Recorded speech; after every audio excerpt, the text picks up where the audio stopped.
for Cleveland. For the Indians, yes, for the Indians. Right, yeah, I think that they will be. I think that, I like the way the team is kind of coming after it, and the way that the hitting is coming around. So, yeah, I think those are going to be significant games, and I'm glad they're playing 7 games in September. We didn't really see that at the close of the year last year, and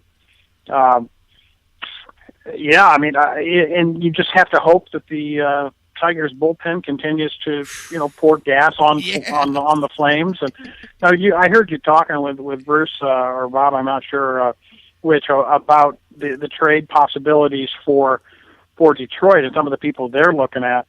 The one that you didn't mention was Rafael Soria that I heard about yesterday. I'm not sure if it was one of the broadcasters talking about it or who that was, but talking to Texas about the former Royals and Rangers closer, who I'd hate to see that guy land in Detroit. He's pretty tough, and I have no idea what kind of a year Soria is having this year.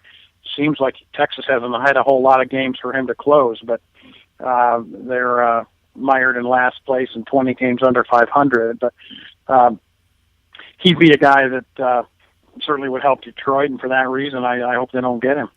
Well, yeah, and I mentioned, as we've seen, those guys every year, it seems, are able to go out there and get what they need. They've done it the last few years in a row. They've made moves, whether it was getting a shortstop, whether it was getting a starter, whether it was getting somebody in the pen.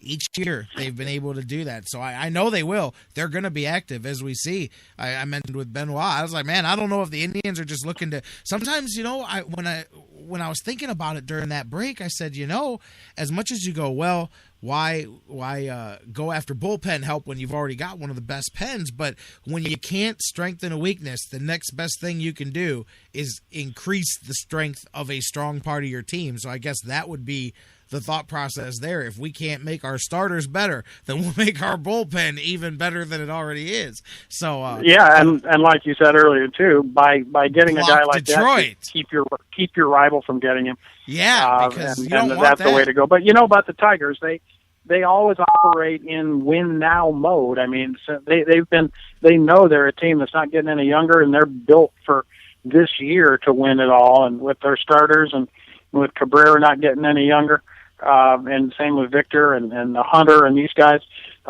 they're built to win now. But that's really been their mode for several years. They are not at all hesitant about giving up prospects because they're all about now.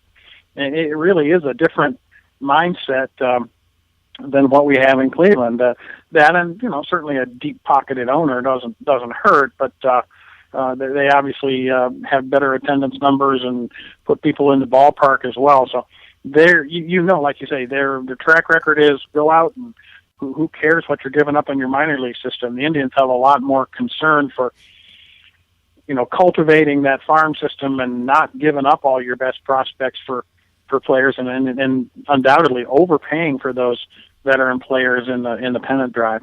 I know a lot more about Detroit than I did Saturday afternoon because I had to sit through that game the other day. Did you? I mean, I'm sure it was the same everywhere. Listening to the Fox Detroit feed of the game and listening to their announcers, it was pretty funny. It was pretty. The Tigers awful, were playing themselves.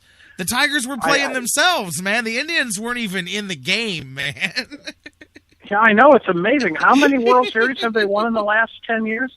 I'm telling you, man. It was like everything was and I'm talking to Jerry. I'm like, I get it. I'm like, our guys can be homers. Like that's kind of what you do when you're in the home market. I get that. That's what the fans want to hear. But, I mean, can we at least pretend that there's two teams on the field? I'm just saying, man. Like, I mean. Yeah, it really was. It really was. You come to appreciate your own announcers, and not just because they're homers, and they are. I mean, Hamilton is a unabashed homer.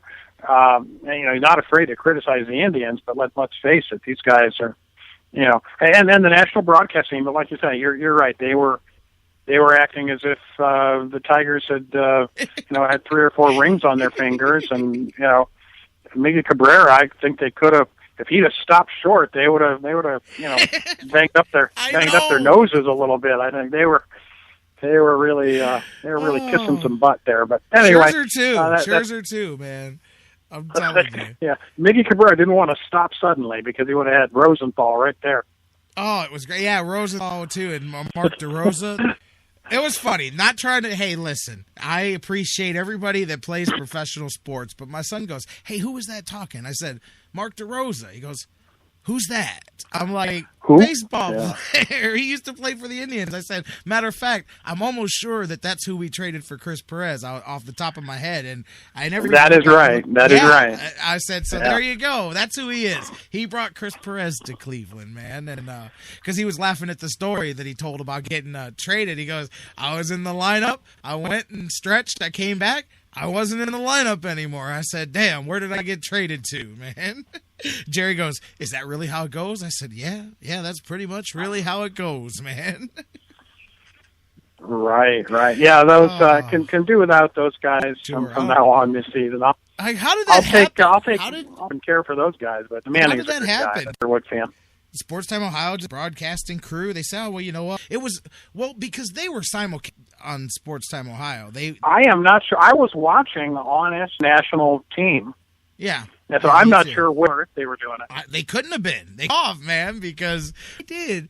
Why? Okay, so we're not. Oh, well, hey, whatever. It is. We appreciate it. I said, I'm watching that. I said, I can't wait. Indians played, too. They even won we don't even. It had to be a little grudging credit. Clearly going to win it. You know, Euchre. We really got hosed.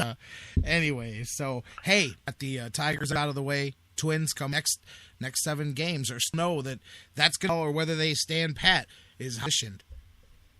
It's interesting this morning to read, and Terry, a reporter in this town that actually has sources with all the organizations, he does not think they're going to, before the trips, like Swisher and Bourne and these guys, and consequently have little trade value.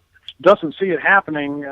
He move, and see that we could have a surprise here. Have to count on, like we talked, getting their boost from within instead of Matt Kemp conversation here. Tires, huh? No, are you sure? It's a little to me that they're in the Matt Kemp company. Oh, I was but joking. They really haven't gotten the production out of right field with Rayburn and Murphy that yet, and the hole in that lineup right now. No, I was joking more about the finance. Anything else? I mean, they're not exactly going to be out here trade deadline. That's more what I was talking about. That's true.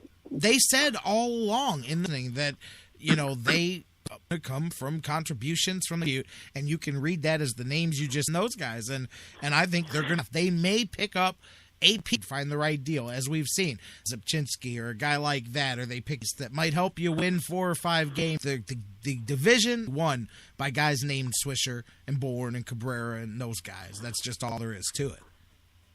Yeah, I think you're right, and the move they made for Dickerson was nice. I get a kick out of Bob calling them the young Indians. The young Indians, yeah, he's been around for a while, 32-year-old journeyman Dickerson is not exactly a young Indian, but yeah, you're getting a max contribution out of him. And I think really that gets down to not only the Bourne injury, but like I said, just the underperformance lately of all season long of Rayburn, and certainly the cooling off of Murphy here over the last month or two.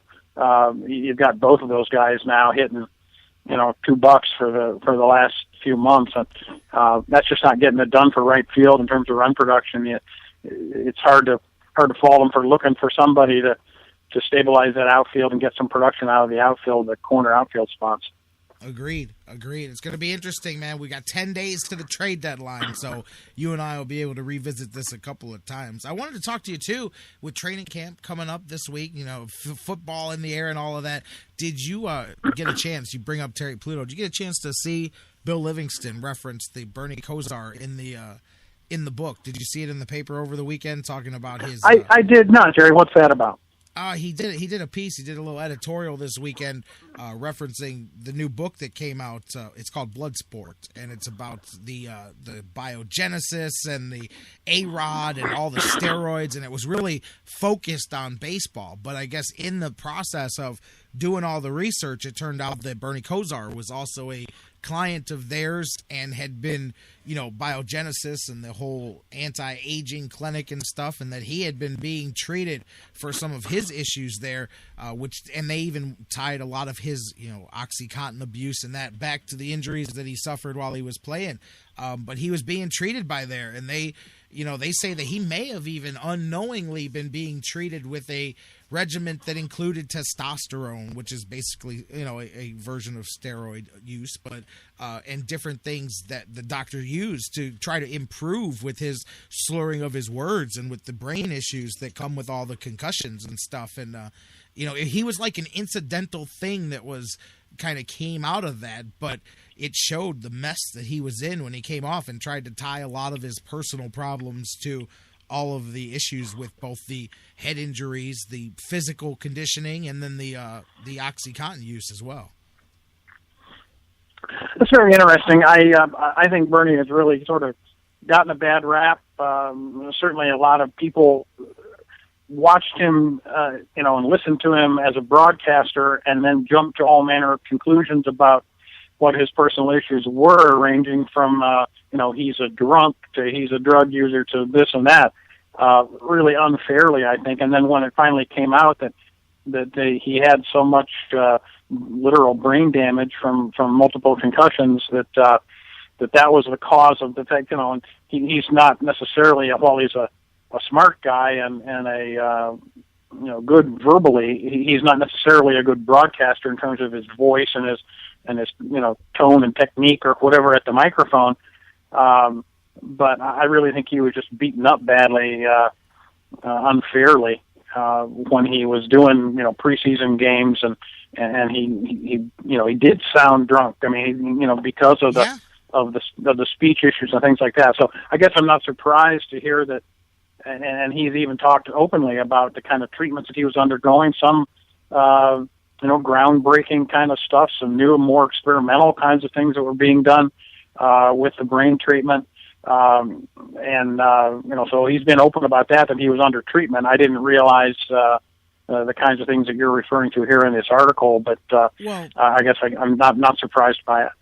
Well, when they did this, when they went through all the paperwork and all of that from the biogenesis, Bernie Kosar was a client of theirs too. So he ended up being, a lot of these details came out in this book as part of it. Some of the things that they mention in the book is that he's been diagnosed with post-concussion syndrome, which we know. They blame some of it on him refusing to wear a mouthpiece when he was a quarterback. He also suffered severe dental injuries over the course of his career from that. He has been diagnosed, at least in his files here, as having a drinking problem, and it straight up accuses the Browns of physically keeping him able to play by hitting him with high doses of painkillers, such as specifically naming oxycodone, OxyContin, whatever you want to refer to it as. But, which I would think, looking at this outside of the scope of the article, if Bernie Kosar was to proceed with anything as far as why he lost his job, I mean, the fact that you've got, at least some paper trails saying, hey, the Browns helped contribute to this. They were, and we see the lawsuits that are years away from being broke down with the players accusing these guys of accusing the teams of doping them up to keep them on the field. And it's such a straw argument, because I'm telling you, 99% of these guys, if they're honest, will say that they knew every bit along what was going on. They were keeping themselves on the field because it was the thing that stopped them from bagging groceries at the A&P. And that's not being sarcastic. It's what allowed them to do what they love to do. So they knew it was a trade-off. But regardless, you got to think that may also help Bernie if he wanted to go in some kind of a legal route against the team. Yeah, that's right. And certainly he's enough of a icon, not only in Cleveland, but, well known around football as a good guy, and as a guy who clearly was beat up physically during his NFL career, and now showing visible after effects of that physical, beating that he took. Certainly I think he'd be a sympathetic character if he were to, pursue that kind of a line of, try to get some compensation for that. I don't know if you can line up the personal problems, whether it be alcohol abuse or whether it be, whatever else, involvement in biogenesis. And again, it doesn't appear to me that, this biogenesis outfit was treating a number of different issues, and not all of them, presumably, with illegal substances. Who knows? But if he was part of that, I guess I can't be surprised. And I also agree with you.